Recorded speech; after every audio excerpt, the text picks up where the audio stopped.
Então, bem-vindos à 11ª aula do curso de BRST e de renormalização algébrica. Então, nesta aula, a gente vai terminar um pouquinho a análise da aula precedente, onde vimos em detalhes a questão dos contratermos não invariantes. De fato, como veremos assim, já no próximo exemplo, em que estudaremos a eletrodinâmica quântica, QED, a questão dos contratermos não invariantes terá um papel extremamente importante, porque ela, digamos assim, ela implicará numa certa condição de consistência para a eventual existência de anomalias. Essa condição de consistência é a chamada condição de Wess-Zumino. No modelo simples que estamos tratando aqui do campo escalar complexo, ainda não dá para ver essa condição de consistência, mas ela vai aparecer de forma muito clara por exemplo, na eletrodinâmica quântica, que iremos estudar na próxima aula. Então, a condição de consistência, ela tem assim, o objetivo de detectar justamente a presença de anomalias, né? E, na ausência de anomalias, dependendo do procedimento de renormalização adotado para o cálculo específico dos diagramas de Feynman de uma certa teoria, podem ou não podem aparecer contratermos invariantes, dependendo justamente do procedimento de cálculo. Se for utilizado um cálculo compatível com a simetria, automaticamente isso elimina os contratermos invariantes que podem ser absorvidos com a introdução de contratermos locais. E caso o procedimento de renormalização utilizado não seja compatível com a simetria da ação ao trilevel, automaticamente isto vai introduzir contratermos, vai introduzir termos que aparecem como uma possível violação, mas que de fato não correspondem a uma violação porque podem ser reabsorvidos através de contratermos locais. A única coisa que eventualmente não pode ser absorvida através de contratermos locais é a existência de uma verdadeira obstrução, ou seja, de uma anomalia. A existência de uma anomalia não depende do procedimento de renormalização adotado, e justamente ela se manifesta numa solução não trivial das famosas condições de consistência de Wess-Zumino, que começaremos a ver na próxima aula. No modelinho que estamos estudando aqui é muito simples para ver esse tipo de condição, mas já na QED dá para ver, e depois a gente vai estudar a condição de consistência em detalhes, no caso das teorias de Yang-Mills não abeliana, em que colocaremos explicitamente um campo espinorial quiral para justamente poder discutir os detalhes da chamada anomalia de Adler-Bardeen, que aparece, nesse caso, no setor da identidade de Slavnov-Taylor, que, portanto, é uma anomalia que pode ser bastante perigosa. E, nesse caso, a gente vai também ver o que pode ser feito no caso em que a anomalia de Adler-Bardeen no setor da identidade de Slavnov-Taylor aparece. Então, os contratermos invariantes, os contratermos não invariantes já foram discutidos na aula passada, e aqui eu queria terminar com a questão dos contratermos invariantes. Isso é a segunda etapa do procedimento de renormalização algébrica. A primeira etapa é o estudo da condição de consistência de Wessels-Umino para ter certeza que não existem anomalias, ou seja, que a simetria pode realmente ser estendida a um nível quântico a todas as ordens. Mas há uma segunda etapa que corresponde ao estudo dos famosos contratermos invariantes, que tem uma natureza diferente dos não invariantes. Os contratermos invariantes representam realmente a ambiguidade que existe em qualquer procedimento de renormalização quando se faz uma subtração. Basicamente, o que se subtrai é uma quantidade infinita, então essa ambiguidade justamente vem do fato que eu sempre posso acrescentar uma constante a esse procedimento de subtração, então há uma ambiguidade, e essa ambiguidade se reflete na existência de contratermos locais invariantes que aparecem com coeficientes livres, não fixados, como no caso dos contratermos não invariantes. Então, os contratermos invariantes representam, digamos, uma ambiguidade, uma liberdade que se tem de introduzir termos ordem a ordem, que respeitam automaticamente a simetria, e os coeficientes desses termos são livres. Então, portanto, é preciso fixar esses coeficientes para poder ter uma resposta única com relação às funções de Green, o MPI, ou com relação ao funcional gerador, o MPI. Então, vamos ver um pouquinho a questão dos contratermos invariantes, sempre no exemplo do modelo que nós estamos considerando.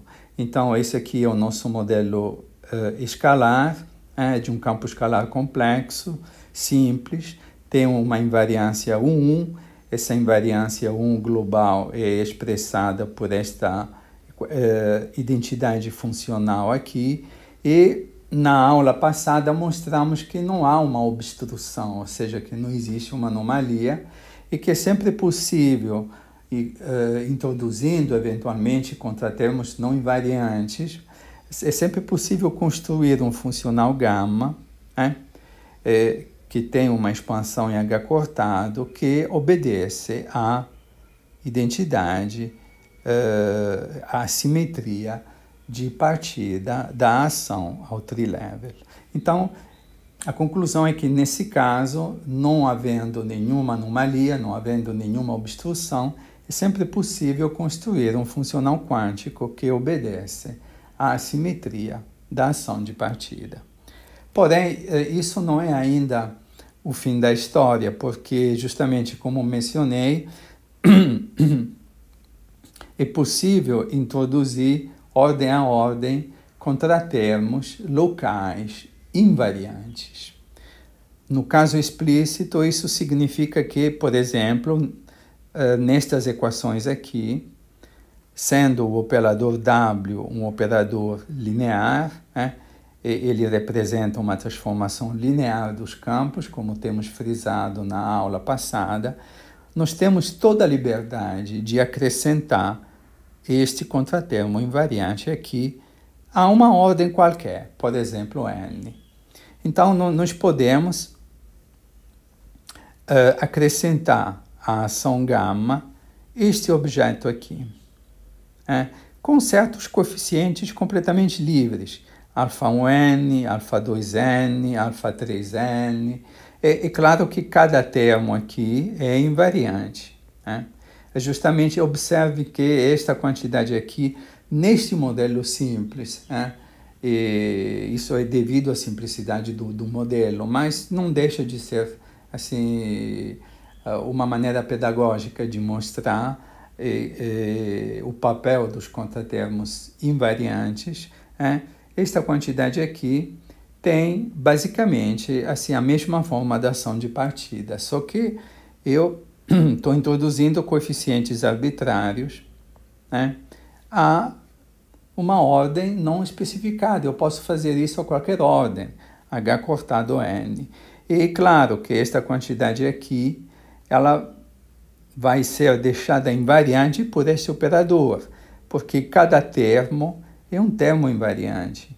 Esse operador conta o campo φ com peso 1, conta o campo φ barrado com peso menos 1, então o peso de cada termo aqui é exatamente zero, o que significa que cada um desses três termos é invariante com relação à operação W. E a outra coisa importante é que esse objeto aqui, sigma invariante, é local. Então, trata-se de uma quantidade local que eu posso introduzir livremente, ordem a ordem, sem mudar assim, a conclusão final. Ou seja, eu posso acrescentar ao funcional gama, ordem a ordem, um termo desse tipo, eu vou ter um outro funcional gama que sempre vai satisfazer a mesma equação. Então, esse tipo de contratermo aqui se chama de contratermo invariante. Nesse modelo aqui, o contratermo invariante é muito simples. É basicamente algo muito parecido com a ação de partida.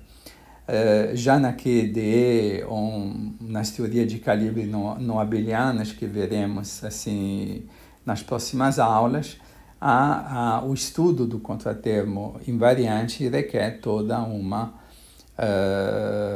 análise detalhada do operador, por exemplo, de Slavnov-Taylor, da simetria de BRST, que são simetrias e operadores não lineares. Então, a forma do contratermo invariante também tem que ser feita com uma análise muito mais detalhada.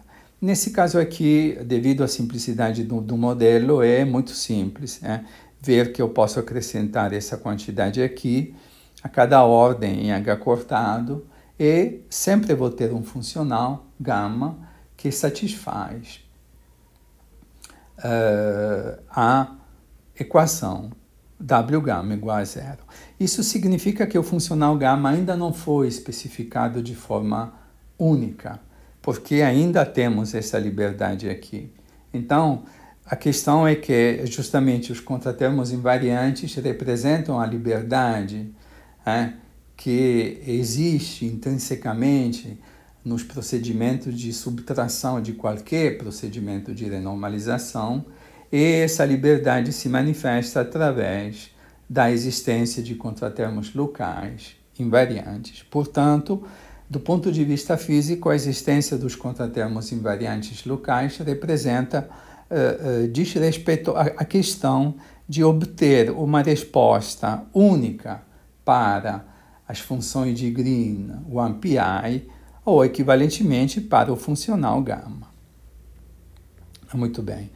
E, de fato, é isso o que eu já estava mencionando anteriormente. Eu posso sempre mudar gama, acrescentando a gama este objeto aqui, e o novo gama obtido será deixado invariante. Esta equação é imediata porque o operador W é linear, então se divide em duas equações, W gama, que eu já sei que é igual a zero, e W do sigma invariante, que eu sei que é zero também. Então, a coisa importante é que os coeficientes que aparecem no contratermo invariante, os coeficientes α1n, α2n, α3n, esses três coeficientes aqui.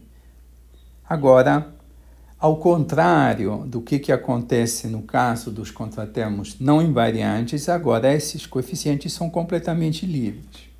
Então, eles representam justamente a ambiguidade que surge num procedimento de renormalização e, portanto, esses coeficientes têm que ser fixados para podermos obter uma resposta única com relação ao funcional AMPI e gama e, portanto, uma resposta única com relação às funções de correlação, o AMPI. Então, tem várias maneiras de fixar esses coeficientes. Nós já utilizamos a renormalização dimensional na subtração MS, ou seja, na subtração minimal. Então, por exemplo, na subtração minimal, esses coeficientes aqui são determinados, requerendo que a parte de polo em 1 sobre epsilon ou em potências de 1 sobre epsilon seja eliminada. Ou seja, isso é um procedimento que especifica esses coeficientes aqui. Esses coeficientes são determinados de tal forma que a parte pura de polo em 1 sobre epsilon, ela é cancelada ordem a ordem. E 1 sobre epsilon, ou potência de 1 sobre epsilon, quando eu vou subindo da primeira ordem até a segunda, a terceira e por aí vai.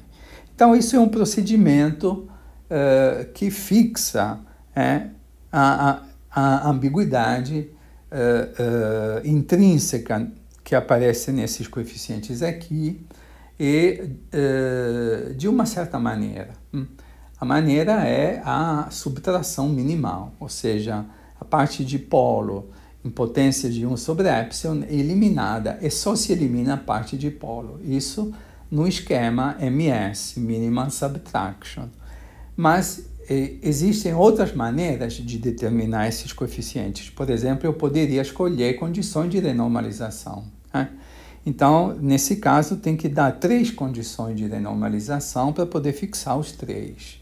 Essas 3 condições de renormalização correspondem justamente ao grau de divergência superficial das funções de Green, o MPI, que são superficialmente divergentes. Então, temos a função a 2 pontos, que tem grau de divergência superficial 2, portanto, vai requerer 2 condições de normalização, e temos a função a 4 pontos, que tem grau de divergência superficial 0, logarítmico. Então, vamos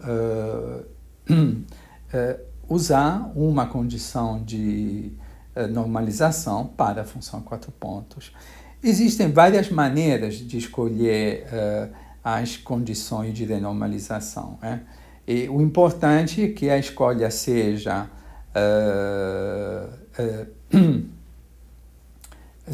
compatível com a ação de partida ao trilevel, e como a ação gama é uma série de potência em H cortado, isso matematicamente se chama uma série formal, e praticamente o termo ao trilevel representa o primeiro termo dessa série formal, que praticamente é 1, o fator 1. Uma série formal é 1 mais H cortado ao quadrado e por aí vai. A palavra série formal tem realmente um sentido matemático muito preciso, e se vocês tiverem interesse em estudar as propriedades das séries formais, tem um volume do famoso Bourbaki, que é um conjunto de livros escritos por um conjunto de matemáticos franceses, tem um volume do Bourbaki dedicado às propriedades das séries formais. Então, no nosso caso, o funcional gerador, o MPI gama, é exatamente uma série formal. Então, por exemplo, se uma série formal começa com 1, ela sempre pode ser invertida, ordem a ordem, por aí vai. Então, isso é importante na hora de estabelecer que tipo de condição de normalização eu vou poder impor à teoria. Em particular, as condições de normalização têm que ser satisfeitas ao trilevel, porque isso corresponde ao fator 1, digamos, de uma série formal. Existem várias condições de normalização que eu posso imaginar. Por exemplo, aqui, um exemplo podemos requerer que a função a 2 pontos calculada em P ao quadrado igual a menos M ao quadrado, sendo que M ao quadrado é justamente o termo de massa que aparece aqui, seja zero. Ou seja, isso significa que o termo de massa adquire o sentido de o polo da função a dois pontos, né? Ou seja, de uma certa forma, corresponde à massa física da excitação que eu estou descrevendo, utilizando essa ação aqui. Essa ação aqui descreve uma excitação de massa m com autointeração dada por esse termo aqui. Então, essa condição aqui eu estou dizendo que esse parâmetro de massa m aqui, de fato, corresponde à massa física da partícula. Mas eu posso escolher também uma outra condição aqui. Isso é apenas um exemplo. Então, uma primeira condição pode ser essa, depois a segunda condição sobre a função a dois pontos, tipicamente é a derivada. Então, aqui a gente diz que a derivada da função a dois pontos com relação a p ao quadrado, quando p ao quadrado igual a um certo valor, esse valor é mi barato ao quadrado, que representa mi barato ao quadrado representa uma escala de energia arbitrária. Vocês veem que aqui também aparece uma escala de energia, assim como na subtração minimal. Então, a gente pode dizer que a derivada de γ2 com relação a π ao quadrado, calculada nesse ponto aqui, é igual a 1, e mi barato ao quadrado é uma escala de renormalização, e depois que a função a quatro pontos, né, que depende de vários momentos, que depende de três momentos, π1, π2, π3, por causa da conservação do momento. Temos π1 mais π2 igual a π3 mais π4, por exemplo. Então, que a função a quatro pontos, no chamado ponto simétrico, o ponto simétrico é caracterizado por este conjunto de equações, né?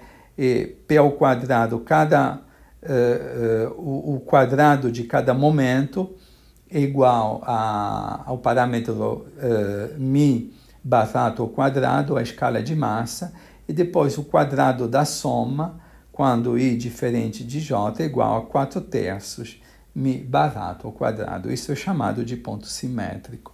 Então, aqui eu tenho três condições de normalização que vão fixar esses três parâmetros.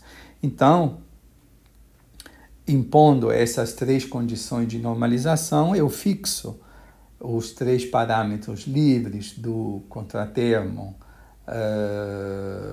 invariante. Então, agora eu tenho uma ação gama. Agora, essa ambiguidade aqui foi fixada por causa da imposição dessas três condições de normalização ou do procedimento de subtração minimal, por exemplo, da dimensional. Então, o funcional gama foi fixado de forma única, porque nós especificamos como lidamos com as ambiguidades. Então, uma outra coisa importante é que sempre temos que verificar a estabilidade, ou seja, que a ação de partida,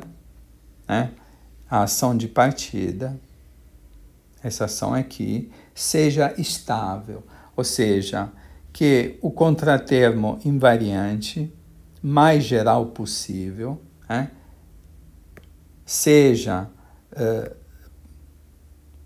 pode ser reabsorvido na ação de partida ao trilevel através de uma redefinição dos campos da ação, dos parâmetros de massa e das constantes de acoplamento. Ou seja, o requisito de estabilidade sempre tem que ser mantido, e isso diz que nós podemos reabsorver dentro da ação de partida ao trilevel todos os contratermos invariantes, fazendo redefinições oportunas do campo. Então, aqui a gente já está acostumado com a notação Baire. Então, o contratermo invariante, esta equação diz que o contratermo invariante é reabsorvido na ação de partida, obviamente, até termos de ordem mais elevados, que eu vou estudar de forma iterativa, e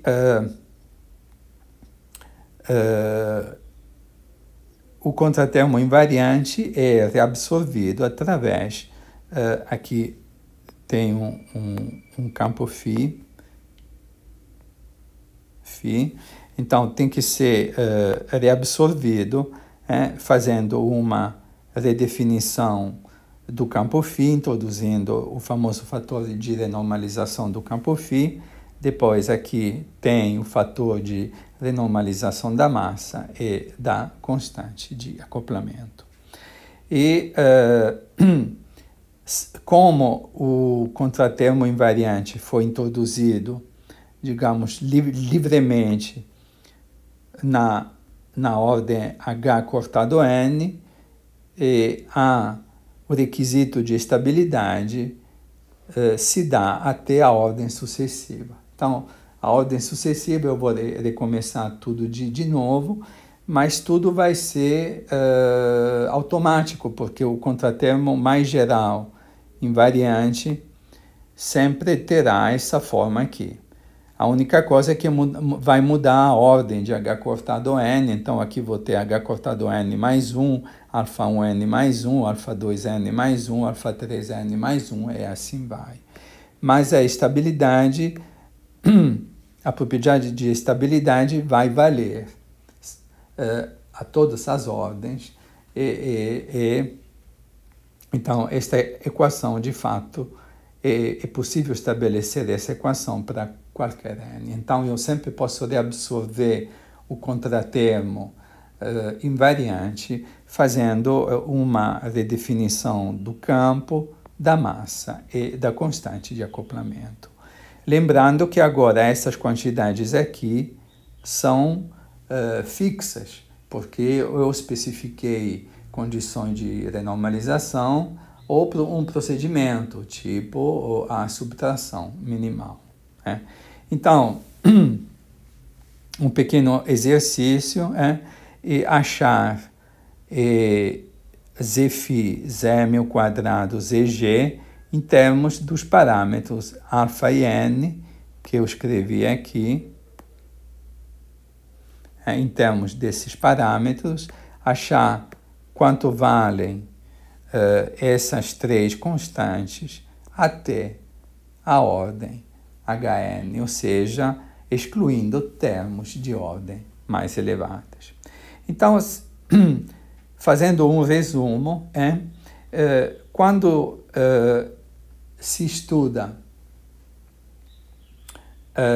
a extensão de uma simetria da ação ao trilevel, por exemplo, essa simetria aqui, ou isso pode ser um conjunto de simetrias ou algo mais, assim, um operador W mais complexo, como de fato veremos já a partir da próxima aula.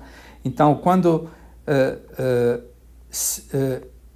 se analisa a possibilidade de poder estender a simetria ao nível trilevel para o nível quântico, temos que trabalhar, temos que olhar dois níveis. O primeiro nível é a checagem que não existem obstruções ao nível quântico, ou seja, que não existem anomalias. Quando não existem anomalias,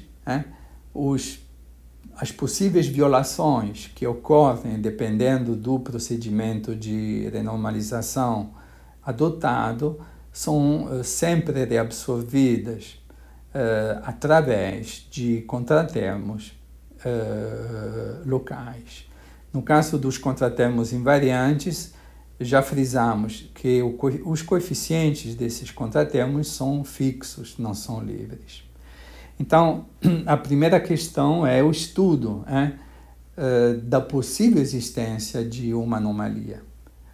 Isso a gente vai formular de uma maneira mais assim, mais forte, já a partir do próximo exemplo da eletrodinâmica quântica, em que vai aparecer a famosa condição de consistência. Nesse modelo ainda não aparece, porque é um modelo extremamente simples. Então, é possível analisá-lo de uma forma muito simples. Então, a primeira questão é justamente ver se a condição de consistência, antecipando um pouquinho o nome da famosa condição de Wessels-Zumino, que já encontraremos na próxima aula, se a condição de consistência não tem soluções não triviais. Isso significaria a existência de uma verdadeira anomalia. E isso, uma verdadeira anomalia não pode ser removida utilizando contratermos locais. Portanto, ela permanece. Então, eu posso eliminar todos os outros contratermos não invariantes usando contratermos locais, mas a anomalia não, justamente porque ela obedece à condição de consistência de Wessels-Zumino ou no caso, por exemplo, da simetria BRST, ela pertence à cohomologia da simetria BRST no setor de número de Ghost, 1. Então, isso a gente vai ver bem especificadamente no caso das teorias invariantes de calibre não abelianas. Então, quando tem uma anomalia, há uma verdadeira obstrução. Então, a simetria ao tri-level não pode ser estendida a um nível quântico por causa da existência da anomalia. Então, se a gente se deparar com uma anomalia, primeiro temos que estudar a forma da anomalia, como que ela surge, como que ela é determinada pela condição de consistência de Wessels-Zumino, e depois, uma vez que sabemos qual é a forma da anomalia e, portanto, por exemplo, os diagramas de Feynman, o coeficiente na frente da anomalia e por aí vai, a gente pode tentar ver o que é possível fazer. E tem mais uma questão, que as anomalias podem aparecer em diferentes setores de uma teoria. Por exemplo, no próximo exemplo da eletrodinâmica quântica, a gente vai ver que vai ter uma anomalia, só que essa anomalia não vai aparecer justamente no setor da invariância de calibre, que é o setor que faz com que, por exemplo, a matriz S seja unitária, porque justamente os graus de liberdade não físicos associados, por exemplo, à parte longitudinal do fóton e por aí vai, se desacoplam. Então, o setor de gauge não é anômalo. Isso significa que esse desacoplamento acontece a todas as ordens e, portanto, a teoria pode ser construída, podemos construir uma matriz S, calcular todos os processos de espalhamento, a seção de choque, e tudo funciona bem. A teoria é unitária, não há nenhum problema. Mas existe um outro nível, um outro setor da teoria, em que existe uma anomalia, que é a famosa anomalia ABJ. Só que como ela existe no outro setor, que não é um setor gauge invariante, nesse caso, em particular, a anomalia ABJ é muito bem-vinda, como a gente vai ver justamente na próxima aula. Então, o mundo das anomalias é um mundo extremamente sofisticado, muito bonito, tem aspectos geométricos, topológicos, aspectos altamente não triviais. E dependendo do setor em que a anomalia aparece, ela pode ser, digamos, muito bem-vinda ou pode ser muito perigosa. Então, temos que ver caso a caso o que acontece. Isso a gente vai ver já a partir da próxima aula, em que vamos estudar a eletrodinâmica quântica. Né? Então, o primeiro nível é a checagem da não existência das anomalias. Caso elas existem, vamos ter que ver o que podemos fazer. E depois, o segundo nível é o estudo dos contratermos invariantes, que refletem a ambiguidade inerente ao procedimento de subtração, como a subtração diz respeito ao infinito, eu sempre posso acrescentar uma constante arbitrária nessa subtração. Essa constante se reflete numa ambiguidade associada a contratermos locais que podemos adicionar ordem a ordem.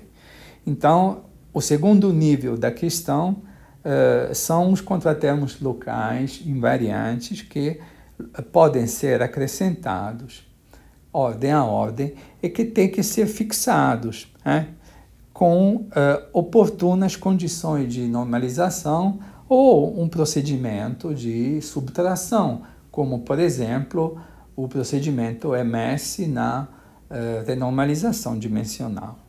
E, finalmente, depois que temos checado que não existem anomalias, temos determinado a forma mais geral possível dos contratermos invariantes, temos checado que a ação é estável, ou seja, que eu posso reabsorver o contratermo gauge invariantes a qualquer ordem na ação de partida, através de uma redefinição dos campos, das massas, das constantes de acoplamento, e essa redefinição se dá justamente introduzindo os famosos fatores de renormalização Z. Então, finalmente, após a checagem que não existem anomalias, após a determinação do contratermo local invariante mais geral possível, após a checagem da estabilidade e a determinação de um procedimento de subtração, tipo MS, na renormalização dimensional, ou fazendo uso de condições de normalização sob as funções 1πi, que tenham superficialmente divergentes, finalmente chegamos a um funcional gama que é unicamente determinado. Então, o funcional gama é único. Então, portanto, temos a resposta única para as funções de Green 1πi associadas ao funcional gama. Então, esse é o procedimento que temos que fazer para obter uma resposta única. Então, o primeiro passo, estudo da ausência de anomalias. Se tiver uma anomalia, vamos ter que ver o que podemos fazer. Segundo passo, estudo dos contratermos invariantes. Esses contratermos carregam coeficientes livres que têm que ser fixados. Então, tem que ser especificado o procedimento que fixa esses contratermos, seja um procedimento de subtração tipo MS na renormalização dimensional, tipo condições de normalização. Temos que verificar que a ação é estável, ou seja, que o contratermo invariante mais geral possível possa ser reabsorvido na ação de partida, e essa ação aqui justamente permite introduzir os famosos fatores Z. Então, temos todo aquele procedimento iterativo, a ordem, para poder justamente calcular o diagrama de Feynman, que contribui a uma certa função 1πi, e finalmente, após tudo isso, chegamos num funcional gama unicamente determinado, ou seja, as funções de correlação são unicamente definidas. É claro que a gente pode se perguntar, mas o que acontece se eu, por exemplo, se eu utilizo uma condição de normalização A para os fatores dos contratermos invariantes e vou obter uma resposta. Agora eu mudo os fatores, eu mudo as condições de normalização, então eu vou ter uma outra resposta. Mas as duas respostas são sempre únicas. E conhecendo uma, em princípio é possível passar justamente de uma resposta para outra utilizando transformações tipo grupo de renormalização que conectam justamente as duas. As duas maneiras de fixar de forma única as funções OnePI. Então, digamos, é um bom ponto para parar, e a partir da próxima aula a gente vai estudar uma teoria um pouco mais sofisticada já. Vamos rever um pouquinho a eletrodinâmica quântica. Certamente ela é familiar, você já a conhece, mas provavelmente não a conhecem do ponto de vista da renormalização algébrica, das identidades de Word, da condição de consistência de Wessels-Zumino, do que é possível fazer, e vamos ver também a famosa invariância quiral, que ela pertence a um outro nível da teoria. E vamos ver como essa invariância quiral ela não pode ser mantida ao nível quântico. Vai aparecer uma anomalia, a famosa anomalia ABJ, de Adler-Bardeen-Jakiv. Essa anomalia, nesse caso, como ela aparece não no setor de Gauge, da invariância de Gauge da teoria, mas no setor quiral, ela é muito bem-vinda. De fato, tem aplicações físicas muito importantes, por exemplo, no decaimento do pion neutro, o π0, em 2 gamas. Isso é Então, quando temos uma anomalia, temos que ver onde ela aparece, qual é o sentido dela. Então, tem um leque de questões muito, muito grandes, bem amplo, que surgem quando estamos em presença de uma anomalia.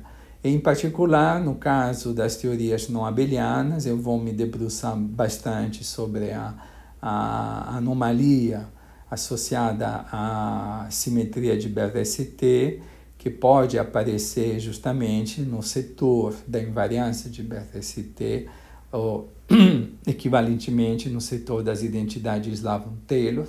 Essa é a chamada anomalia de Adler-Bardeen de Gauge, de calibre. Essa anomalia potencialmente pode destruir o sentido físico da teoria. Então, a gente tem que ver o que podemos fazer quando, eventualmente, estamos lidando com a existência da anomalia de Adler-Bardeen no setor de Gauge.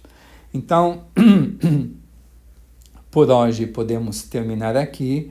Na próxima aula a gente vai estudar a QED. Então já vamos apresentar transformações de calibre, vai ser um modelo muito mais rico, muito mais sofisticado, e a gente vai ver como a renormalização algébrica vai se aplica ao modelo que já tem uma certa sofisticação.